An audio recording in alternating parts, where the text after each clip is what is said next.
የታገል ሰይፉ ስራዎች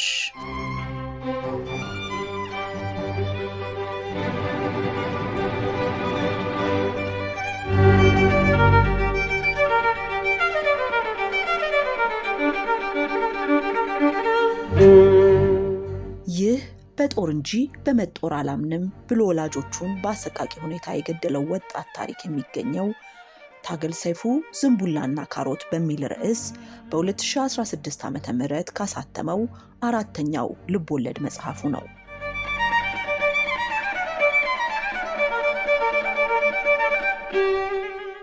ዮናስ ሲመክረኝ አንዳንዴ ይገባኛል፣ አንዳንዴ ደግሞ የገባኝ ጭምር ይጠፋኛል። አንዳንዴ አዲስ ነገርን እማራለሁ።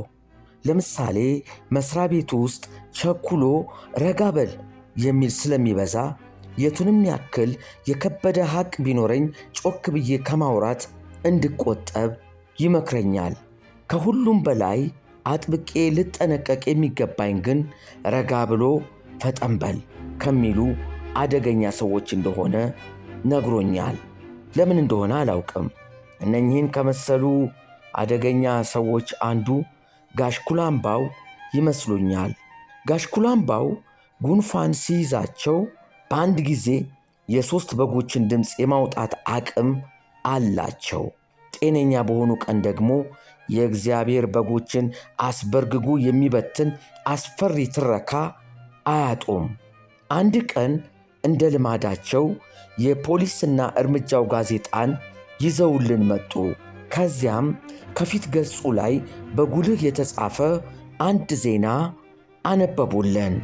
ዜናው በጦር እንጂ በመጦር አላምንም ብሎ እናትና አባቱን በጦር ወግቶ በገደለ አንድ ወጣት ላይ የሞት ቅጣት ስለመፈረዱ ያወራል። ጋሽ ኩላምባው ይህን ጉድ አሰምተውን የመጨረሻው ዘመን መቃረቡን ከመናገራቸው በፊት ዮናስ ጣልቃ ገባ። ለሞት ፍርድ ያበቃው በጦር ወግቶ ስለገደላቸው መሆኑን፣ በጥይት ገድሏቸው ቢሆን ኖሮ ቅጣቱ ይቀልለት እንደነበር ተናገረ።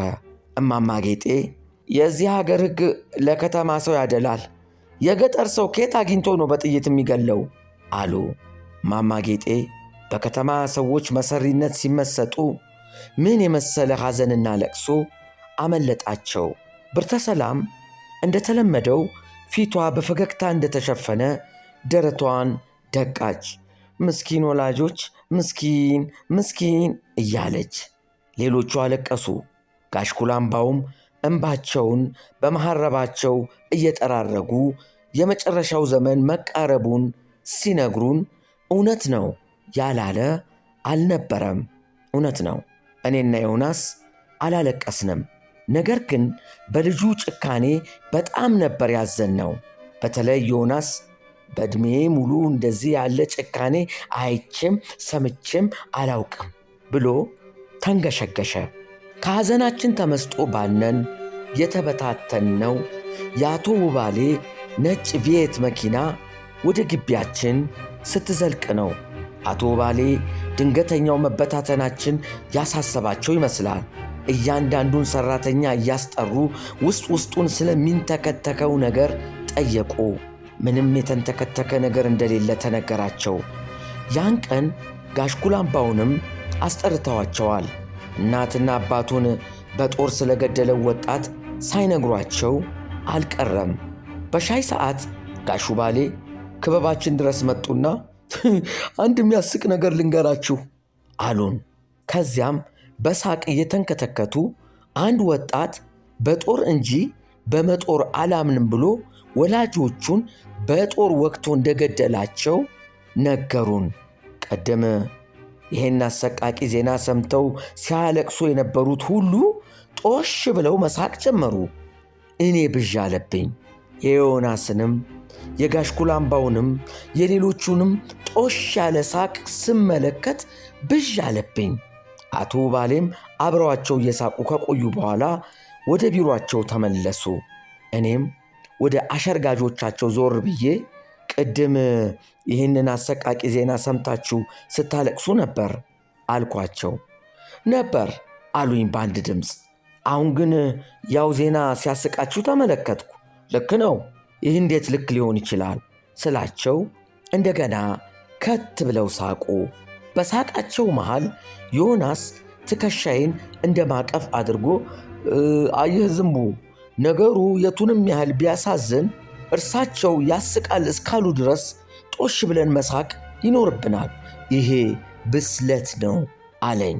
በዚህ አሳፋሪ ምክሩ በጣም እንደታዘብኩት ስነግረውም ከት ብሎ ሳቀና ዝንቡዬ ልብ አድርግ፣ አለቃ ቀልድ ብሎ በነገረህ አሰቃቂ ወሬ መሳቅ ካልቻልክ አንተ ራስህ አሰቃቂ ወሬ ሆነ መቅረት ነው ሲል አስጠነቀቀኝ። ከዚህ ማስጠንቀቂያው እንደተረዳሁት አቶ ባሌ ምሹዬ ማለት የትኛውም ብርታት የሚሸነፍላቸው እርጅና፣ የትኛውም ዕውቀት የሚደግፋቸው ደንቆርና፣ የትኛውም ታታሪነት የሚሰግድላቸው ሰንፍና፣ የትኛውም ጨዋነት የሚያሞግሳቸው ብልግና፣ የትኛውም ሕግ የሚደግፋቸው ወንጀል ናቸው።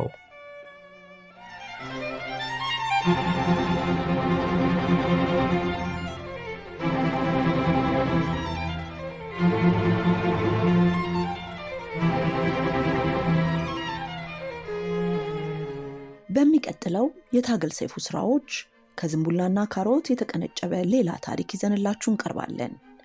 ሁሌ እንዲያገኙን ሰብስክራይብ ያድርጉን። የታገል ሰይፉ ስራዎች በታገል ሰይፉ ኦፊሻል ዩቲዩብ